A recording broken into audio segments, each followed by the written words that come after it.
Ça y est, c'est la fin de l'année 2025, il y a pas mal de films qui sont sortis et on s'est dit chez Shoot qu'on aimerait bien vous proposer un top 5 de films et pour le coup c'est moi qui vais m'y coller avec les films que j'ai préférés cette année. Bien sûr cette année il y a beaucoup de films très intéressants qui sont sortis dans les salles et j'ai pas pu tout voir, certains me sont passés sous le nez comme Une bataille après l'autre, Predator Badlands ou encore Sinners, mais il y a quand même certains films qui ont attiré mon attention. Du coup on commence avec ce 5e film qui est The Shadow's Edge, un film chinois dirigé par Larry et avec deux monstres du cinéma hongkongais à l'affiche, Tony Leung Ka-fai et Jackie Chan. Et du haut de ses 71 ans, on pourrait croire qu'il est déjà dépassé et qu'il va juste cabotiner et prendre un petit cachet, mais en fait il propose quelque chose d'assez intéressant. Tony Leung, il est mais magistral dans ce rôle et terrifiant. C'est un film qui m'a beaucoup surpris, j'en attendais pas grand chose. En tout cas, The Shadow's Edge, moi j'ai trouvé que c'était vraiment très intéressant et je vous invite à le voir si ce n'est pas déjà fait. En 4e place, j'ai choisi The Running Man de Edgar Wright avec Glenn Powell notamment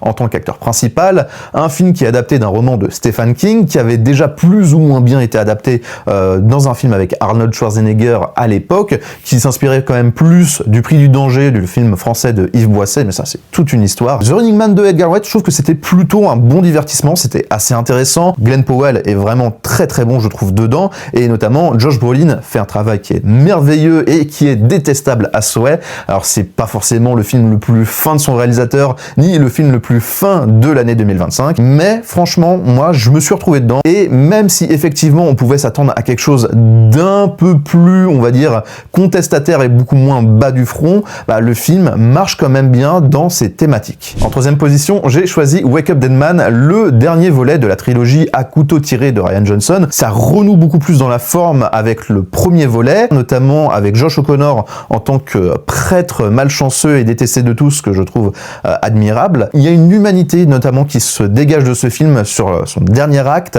qui est vraiment très touchante et qui est très beau. Je trouve que c'est une très belle fin de saga en fait que nous propose Rian Johnson. Alors moi je suis très friand de son cinéma. Il arrive quand même à retrouver quelques idées pour nous proposer un whodunit qui marche vraiment très bien.